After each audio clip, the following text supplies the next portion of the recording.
Welcome back to part 2 of my little mini Q&A series. I'm going to kick straight off with a question from David M, and it's probably the hardest question I think I've got out of all of them, and I bet you didn't think that when you were writing it. He asks, now David M lives in America, what are the distinctive characteristics of Welsh culture, especially as it differs from other parts of England? Scotland and Northern Ireland are distinct on their own.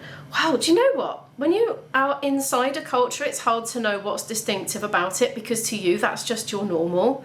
So I don't really know. And also, I think in different parts of Wales there are different cultural characteristics. For example, like in the big cities, I think people are more anonymous from each other and it's easy to not know your next door neighbour. However, in maybe in the South Wales valleys, for example, I do have experience of that. It's much more close-knit. There's a lot of families all related living within close proximity of each other, you know, maybe even in the same street or the next street. And people help each other out at the drop of a hat, like en masse. If someone needs a hand with something, everybody's there, you know, to give them a hand with it. It's just so close-knit.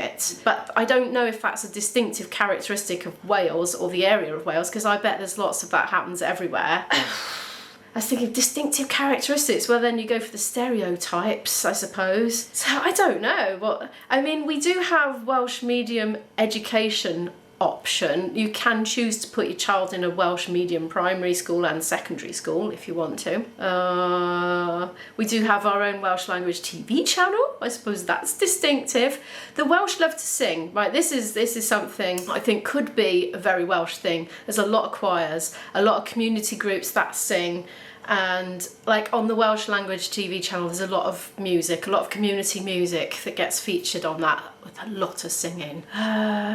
I'll have to have a think. If I can think of any more, I'll come back to that. I mean, we've got our own unique, like, traditional culture with the Mari Lloyd and all that. So I might let you Google that. I'll write it on the screen. If I happen to come across one, I'll be sure to vlog it. I'd say about 20% of people can speak Welsh in Wales, so it's not everybody. I mean, I've mingled quite a lot with the Welsh speaking culture as well. I'm trying to think if there's anything distinctive about them, but I've got to be honest, I wouldn't catch everything that they were saying, so I didn't always understand what was being said anyway. When they were speaking Welsh anyway. Oh, I don't know, that's a hard one. Do you know what's distinctive about American culture? Okay, we've got Lynn Saltweddle next, over from Norway. We're going around the world here a bit, aren't we? We had America and now we've got Norway.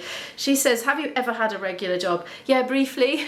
I graduated from uni with a music degree, and you know, I'd spent so long trying to get up to a high standard on my instrument, and I fell into an office job really. I was working with my dad in the Cardiff Council. Although I enjoyed many aspects of it, I just felt like my musicality and the standard that I had built up was slipping, because you know, if you've got a 9-to-5 job, you get home tired. By the time you've done your bits and bobs, you've made your dinner, you've done your washing, done your bits of essential housework, it's quite late. There's not a lot of time for practicing your instrument, and especially not a lot of time for practicing it in a really alert and focused and receptive way.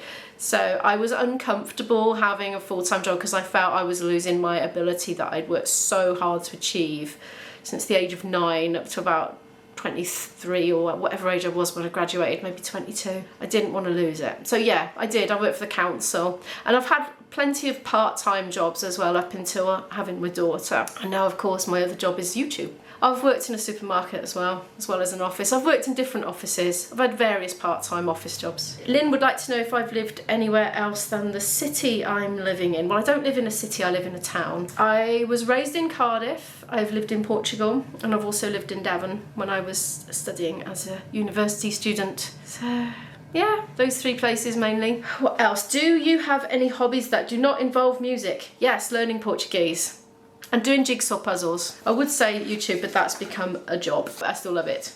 I absolutely love it. She also asks, what is your dream travel destination if money was not an option? I haven't really got a specific country that I can answer for this one, not a specific place. Money is obviously a limiting factor because you've got to stay and work, haven't you? It limits the time that you can have to spend travelling unless you're able to make money while travelling. I'd just like to go everywhere, nowhere special, just I want to see different places. It's not like I want to go and see tourist attractions or anything like that. I'm interested in people, how people live, and I'm interested in incredible geographical features, geological features, and just, yeah, different sorts of wonders of the world. Things that are wonders of the world to a lot of people are not the same things as the wonders of the world to me. I quite like to explore back streets and walk around housing areas and things when I'm in other countries and see what real people are like. That wasn't a very precise answer, was it? Izzy Beth asks, and she did say, don't feel like you have to answer this if you're uncomfortable with it.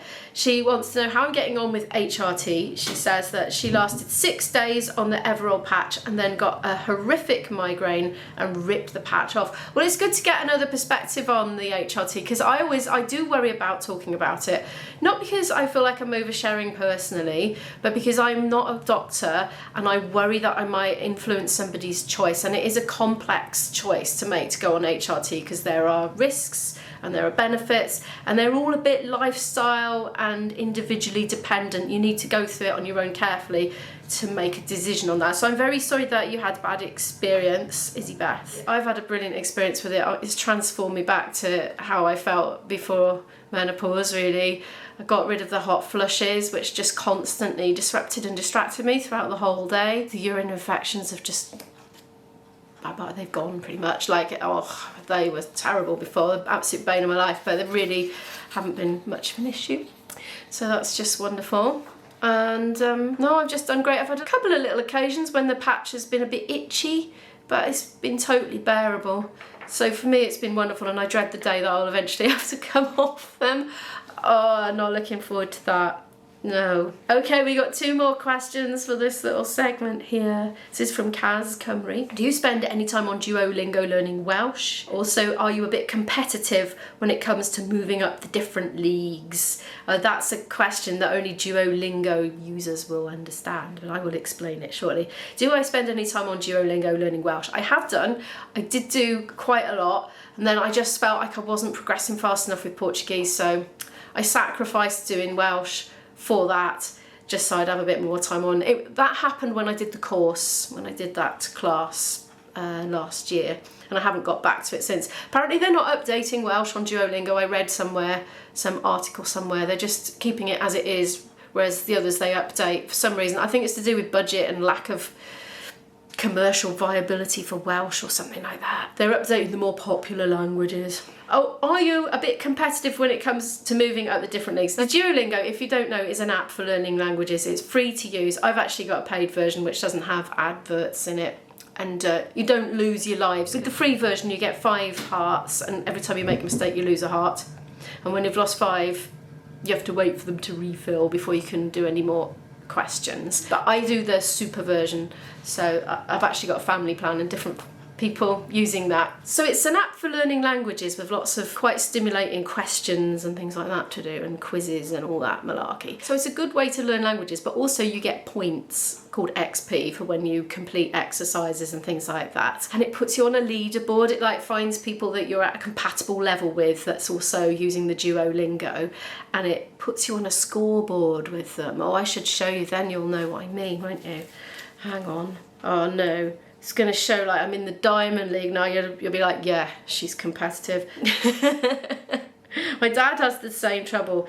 It's a trap that I feel I fell into. Right, so I'm in the Diamond League. So all these people on here, I have no idea who they are, but they've just been pitted against me randomly. So where am I at the moment?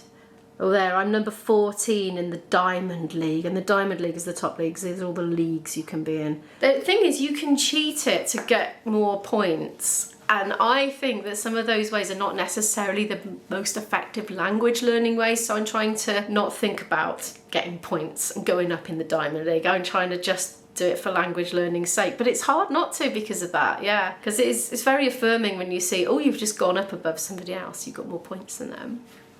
Now then, the last question is from Ruth. The last question for this one anyway, because I'm going to do another video after this one as well. And Ruth asks, what other vlogs do you watch? Any suggestions greatly received, thank you. Now, I did a massive chunk on this in my last Q&A series, so what I'll do is I'll link that in the description below so you can have a little click on that, because I'll just be repeating myself, and I went on about it for quite a long time. But anyway, I am gonna continue these in the next video. Thank you so much for watching this one. Could you please give it a like if you happen to like it, subscribe down below to watch more videos from me, and I will see you in the next video.